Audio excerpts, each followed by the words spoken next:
con el transporte informal. ¿Cómo está? Buenas tardes. Buenas tardes, un gusto estar con ustedes. Nada, el gusto es nuestro de poder conocer sus impresiones y sobre todo recomendaciones en qué hacemos ya con el transporte informal. Bueno, se cometió un error hace muchos años, ¿no? En el transporte todo es dólar, excepto el conductor, ¿no? El vehículo, sus repuestos, los lubricantes, los combustibles, todos siguen al dólar y cuando el dólar sube hay que ajustar el pasaje. Y como esto políticamente no conviene, se mantuvo a inicios de los años 70, se mantuvo que eran los buses de la ciudad alcanzaba para lo que se tiene que hacer en el transporte, que es mantener, reparar, renovar y vivir, ¿no es cierto? Y quebraron y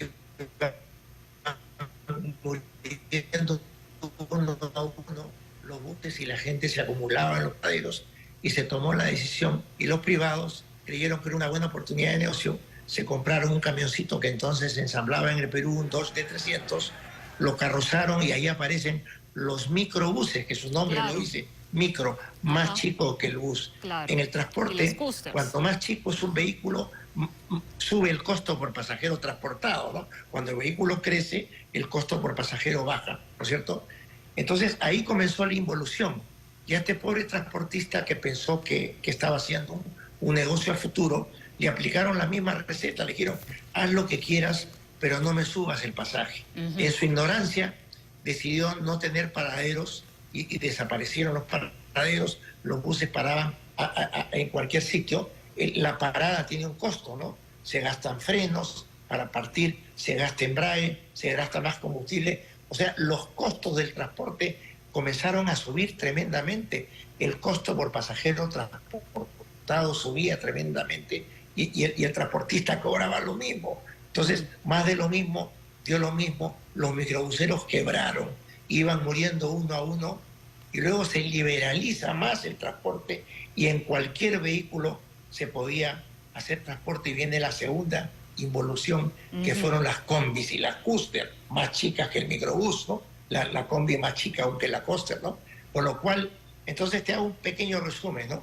Un bus urbano ocupa 30 metros de piso y un chofer con un motor de 250 caballos puede transportar 100 personas. Los cambiamos por 7 combis de 15 asientos para transportar las mismas 100 personas. Pero se requerían se pagan 6 choferes más y la suma total de motores da 400 caballos más que el motor de bus que hay que alimentar. Y la suma de la superficie de la combi ocupan 72 metros de piso, más del doble que los 30, ¿no es cierto?, que ocupan los buses, ¿no? A esto se sumó los taxis, ¿no? Como este enjambre de combis. Que hemos involucionado todavía aún más con los taxis colectivos.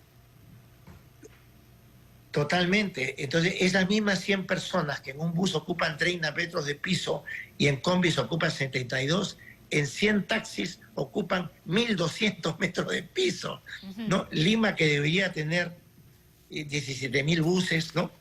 Y digamos 80.000 taxis, que es lo que tiene Buenos Aires, que es más grande que Lima, ¿no es cierto? Tenemos 5 buses, en su mayoría viejos, 24 o 25.000 de estos minibuses, microbuses, y más de 220.000 taxis. Entonces ya se acabaron las pistas de Lima por el solo hecho de cuadrarlas en la calle, ya se acabaron, ¿no es cierto? Y entonces, ¿quién paga este tremendo sobrecosto, ¿no?, de tener más choferes por cada 100?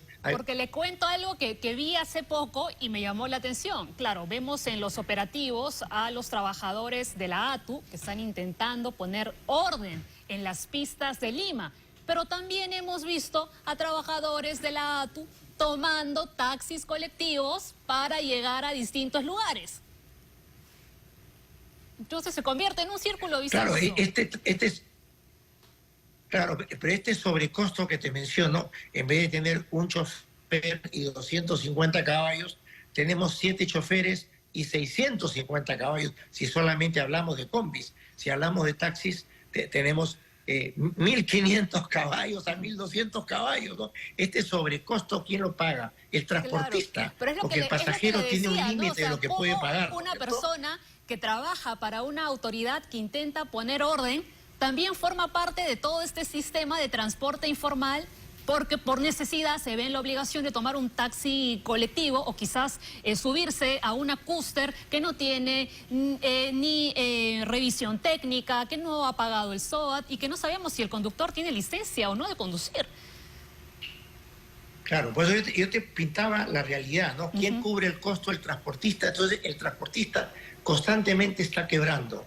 Lo único que ha logrado es fabricarse un sueldo a cambio de comerse su unidad. Lo que él cobra le alcanza para vivir, para mal mantener su unidad, no la puede ni reparar a fondo, ni mucho menos renovarla.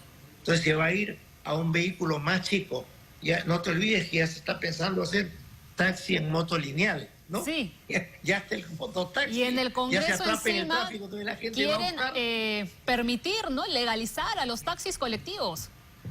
Peor todavía. Bueno, es que el transporte es una actividad totalmente técnica, ¿no? Ya dejó de ser pues la carreta, ¿no? Con un carretero que la maneja.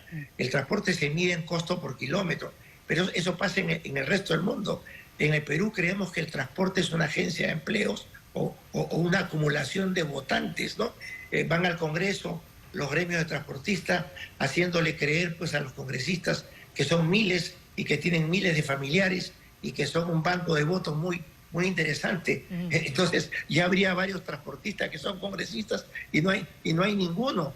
Y los congresistas, embelesados por este banco de votos que creen que ganan, están autorizando justamente la constante involución del transporte, claro, que debemos ir hacia buses, que es lo que para eso se creó la ATU, ¿no? Para que no existiera la dualidad del Callao y de Lima.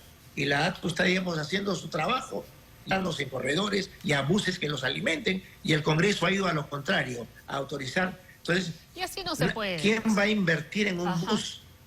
¿No? Si bien el bus tiene un costo de operación por pasajero muchísimo más barato, pero tiene un costo de inversión alto, ¿no? Un bus vale pues varias veces más que una combi, ¿no es cierto? Pero sí. ¿Quién se va a animar a invertir si le van a permitir que los informales se banqueteen con sus pasajeros, ¿no? Y el pobre usuario se sube pues a lo que puede, ¿no?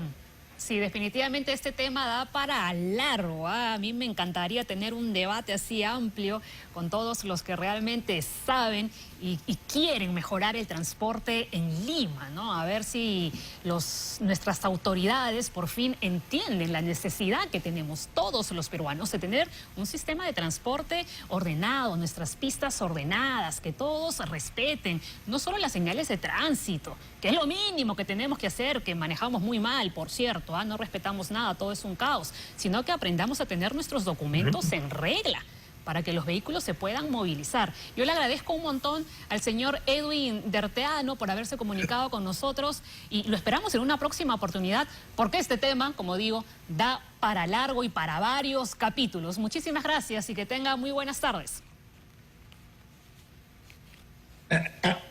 Hay que recuperar el principio de autoridad que lamentablemente se está perdiendo en el país y el transporte lo refleja muy bien, pero no solo es transporte, ¿no? En todos lados estamos perdiendo la institucionalidad y el principio de autoridad, hay que recuperarlo, si no vamos a ser una tribu y no un país. Totalmente, ¿no? La ley de la selva, como dicen, es nuestra triste realidad. Gracias.